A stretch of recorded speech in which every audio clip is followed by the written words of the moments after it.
하게 되도다. 아멘. 오늘 우리에게 주시는 하나님의 말씀은 히브리서 4장 1절부터 13절의 말씀입니다. 히브리서 4장 1절부터 13절의 말씀, 신약 338쪽쯤에 있습니다.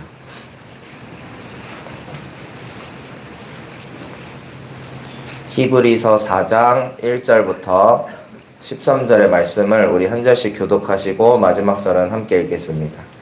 그러므로 하나님께서 주시는 안식에 들어가리라는 약속이 아직 남아있는 동안에 여러분 가운데서 거기에 미치지 못하는 사람이 아무도 없도록 두려운 마음으로 조심하십시오.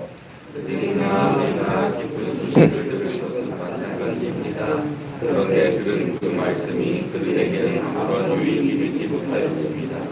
그들은 그 말씀을 듣고서도 그것을 믿음과 결합시키지 않았기 때문입니다. 그러나 그 말씀을 믿은 우리는 안식에 들어갈 것입니다. 그것은 내가 진노하여 맹세한 것과 같이 그들은 결코 내 안식에 들어오지 못할 것이다 하고 말씀하신 그대로입니다. 사실상 하나님께서 세상을 창조하시고 모든 일을 끝마치셨으므로 그때부터 안식이 있어온 것입니다.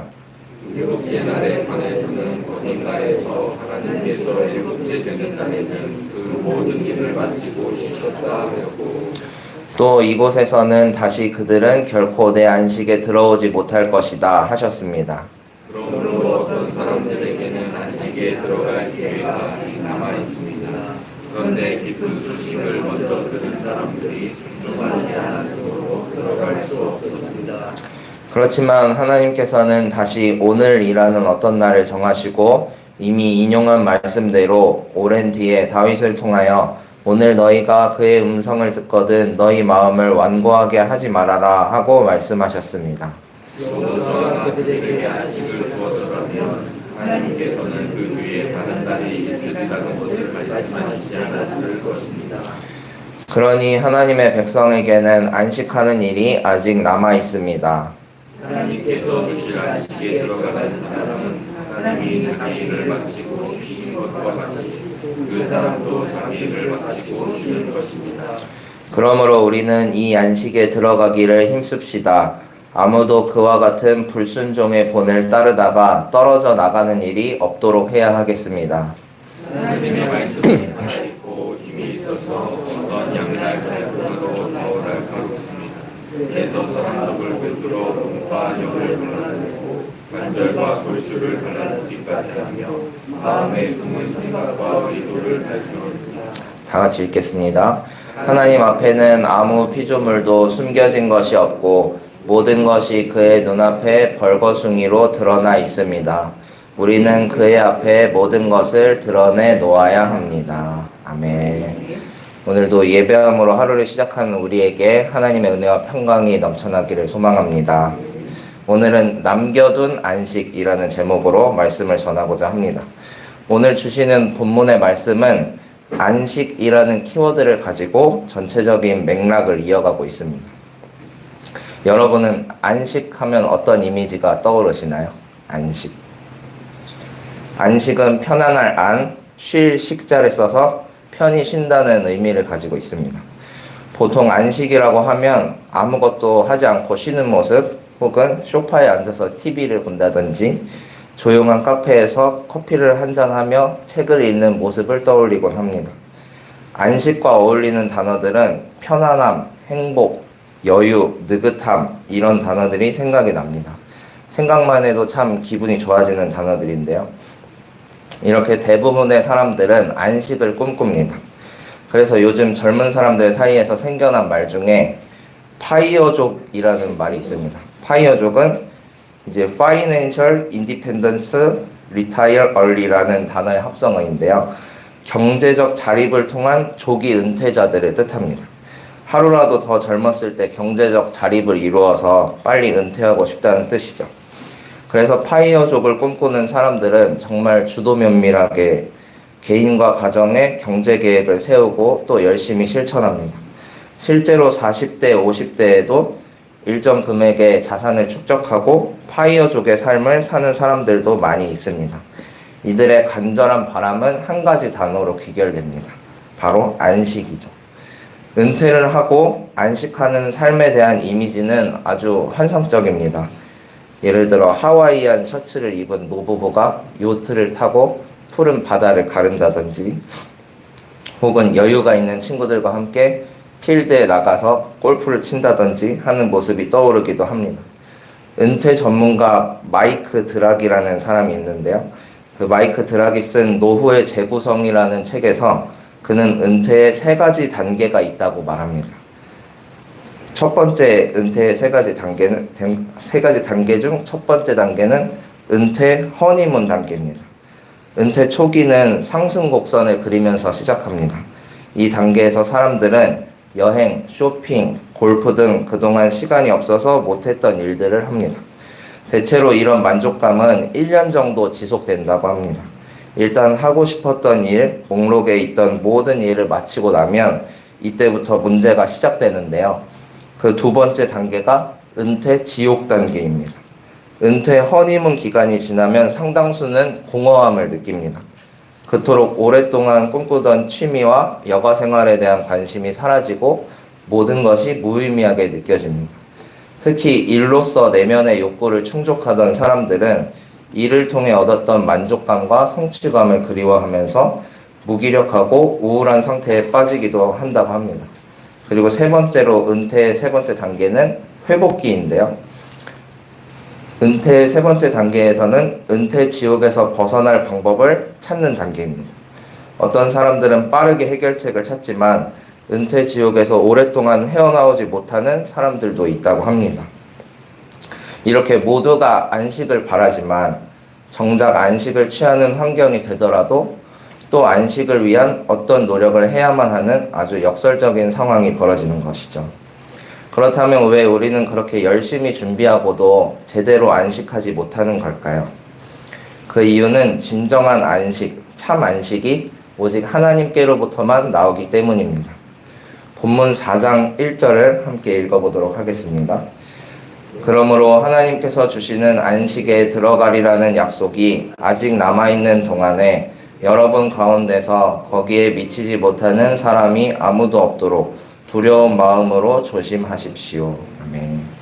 하나님께서 주시는 안식에 들어가리라는 약속이 남아있다고 말합니다. 약속이 남아있다는 뜻은 이전에 어떤 약속이 일부 이루어졌다는 뜻이겠죠. 하지만 완성되지 않았기에 약속이 남아있다는 표현을 사용한 것입니다. 1절의 말씀은 출애굽 사건을 전제로 하는 말씀입니다. 출애굽 세대가 하나님께서 보여주신 기적을 통해 애굽에서 나왔고 광야 생활을 거쳐서 가나안 땅에 이르렀습니다. 하나님과 이스라엘 백성이 맺었던 약속이 일부 성취된 것입니다.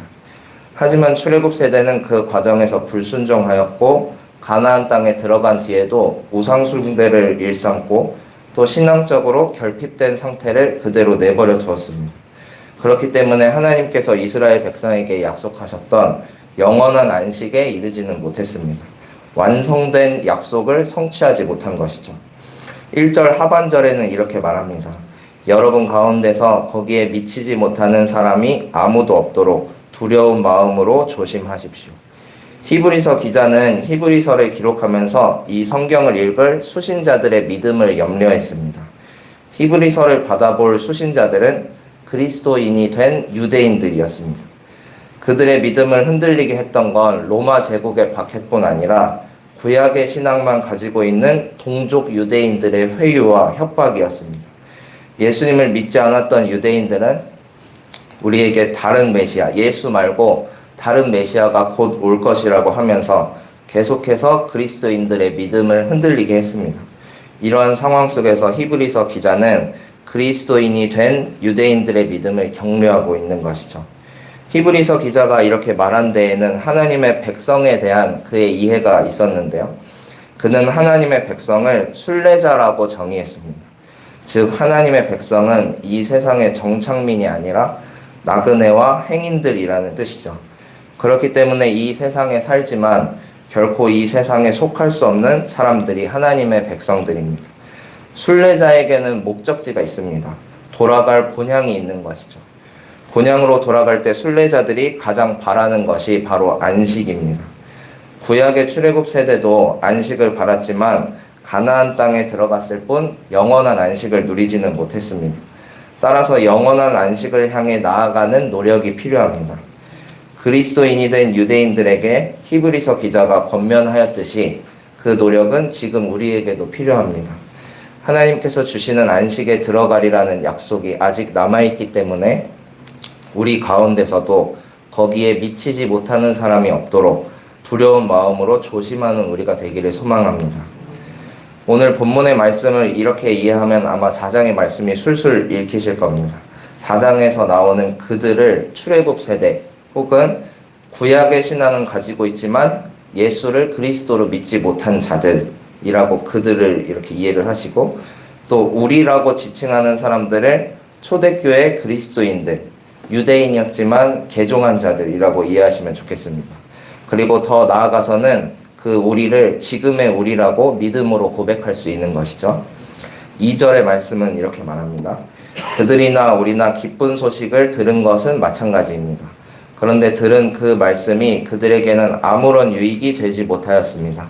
그들은 그 말씀을 듣고서도 그것을 믿음과 결합시키지 않았기 때문입니다.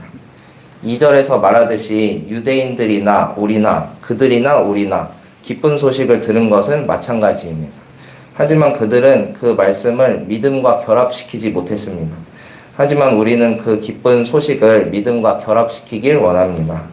그 기쁜 소식이 그들에게는 아무런 유익이 되지 못했지만 믿음으로 나아가는 우리에게는 영원한 안식으로 인도하는 복음이 될 줄로 믿습니다.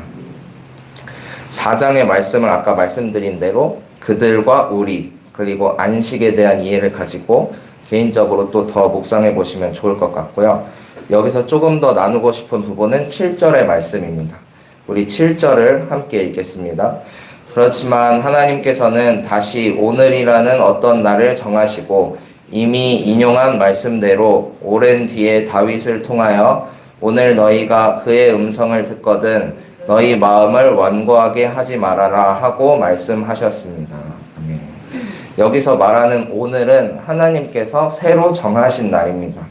이날에 취해야 할 태도에 대해서 시편에서 다윗이 이미 예견한 바가 있는데요. 시편 95편 7절에서 8절 말씀입니다.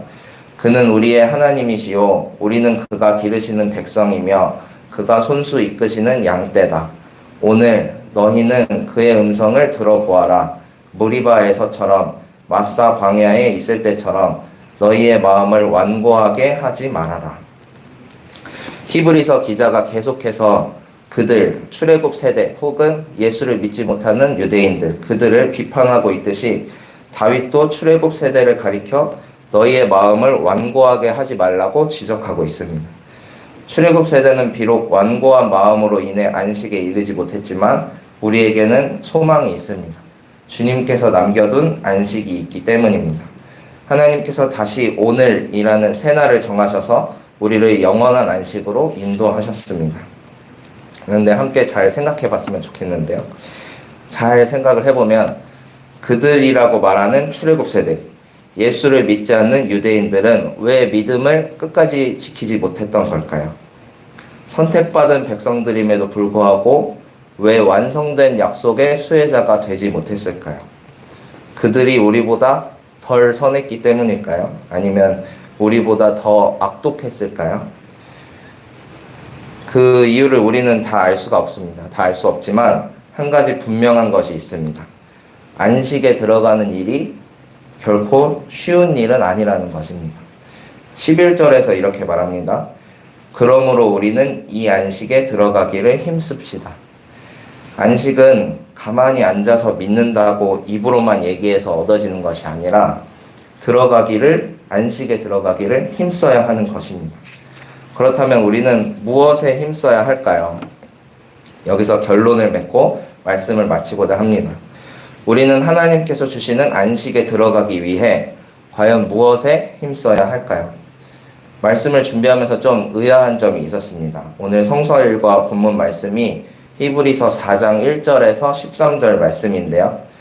이걸 성경책을 보시면 아시겠지만 성경책마다 단락이 이렇게 구분이 되어 있습니다. 동그란 점으로 표시가 되어 있기도 하고 이제 중간중간에 소제목이 붙어 있기도 하죠. 그런데 아무리 봐도 4장 1절에서 11절까지는 이제 안식에 대한 이야기로 맥을 이어가는 것 같고, 이제 12절에서 13절 말씀은 하나님의 말씀이 중요하다 뭐 이런 말씀 같은데 내용이 잘 연결이 되지 않는 것 같았습니다. 그래서 이걸 설교를 4장 1절부터 11절까지만 해야 하나 하고 고민을 많이 했습니다. 그런데 여러 자료들을 읽어보니까요, 이유가 있었습니다. 12절에서 13절 말씀을 다들 아마 잘 아시는 말씀일 겁니다. 하나님의 말씀은 살아있고 활력이 있어서 저희 속을 다 꿰뚫어 보시고요, 마음 깊은 곳에 있는 생각과 의도까지 아십니다. 그래서 하나님 앞에는 우리 모두가 마치 벌거숭이처럼 서 있는 것이죠. 그리고 마지막 말씀이 참 중요합니다.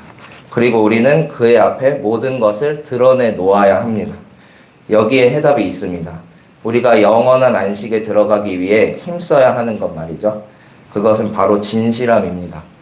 주님 앞에 우리 모두는 진실하게 서야 합니다. 진실하게 서는 것은 참 어렵습니다. 하지만 주님께서 죄 많은 우리를 속죄하시고 영원한 안식에까지 초대하시며 우리에게 요구하시는 것은 단 한 가지, 진실한 믿음, 그것뿐입니다. 우리 모두 진실한 믿음으로 주님 앞에 서기를 원합니다. 주님 앞에 모든 것을 드러내놓는 우리가 되기를 원합니다. 진실한 믿음으로 주님 앞에 설 때 주님께서 우리를 그토록 바라던 영원한 안식으로 인도해 주실 줄로 믿습니다. 기도하시겠습니다. 주님 감사합니다. 오늘도 이 새벽에 주님 앞에 나와 예배하며 하루를 시작하게 해주시니 감사드립니다. 사순절을 지나고 있습니다. 우리의 죄성을 거슬러 더욱 주님을 바라보는 시간 되기를 소망합니다. 말씀과 기도, 절제의 실천을 통해 주의 길을 걸어가는 순례자들이 되게 하여 주시옵소서. 주님, 믿음으로 남겨둔 안식에 들어가기를 원합니다. 사람들은 누구나 안식을 원하지만 어떻게 안식할 수 있는지, 무엇을 해야 진정한 안식을 얻을 수 있는지 알지 못합니다. 주님, 주께서 주시는 안식에 참 평안이 있음을 믿습니다. 먼저 믿는 저희들이 진실한 믿음으로 그 안식을 누리게 하여 주시고 더욱 많은 사람들이 이 즐거운 안식에 참여할 수 있게 하여 주시옵소서. 정릉의 70주년을 맞이하며 여러 가지 기념사업을 준비하고 있습니다. 사람이 마음으로 자기의 앞길을 계획하지만 그 발걸음을 인도하시는 분은 주님이심을 믿습니다. 지금까지 정릉교회를 인도해 주신 것처럼 70년 이후의 여정도 인도하여 주시옵소서.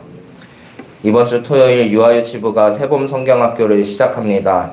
부서를 맡아 이끌어 가시는 김일곤 전도사님과 부장님, 선생님들과 함께하여 주시옵소서. 참여하는 모든 아이들이 하나님의 사랑을 느끼게 하여 주시고 교회에서뿐 아니라 가정에서도 기도하는 어린이들로 자라나게 하여 주시옵소서. 환절기로 인해 감기로 고생하는 분들이 있습니다. 담임 목사님 건강 회복시켜 주셔서 주님의 일 감당하실 때 지치지 않으시도록 새 힘 허락하여 주시옵소서. 또 보이지 않는 곳에서 질병으로 괴로워하는 모든 성도님들과 이웃들께도 함께하여 주셔서 아픔을 통해서만 누릴 수 있는 주님의 은혜를 경험하게 하여 주시옵소서. 모든 것 주님께 맡기오며 살아계신 예수님의 이름으로 기도합니다. 아멘. 하늘에 계신 우리 아버지여, 이름이 거룩히 여김을 받으시오며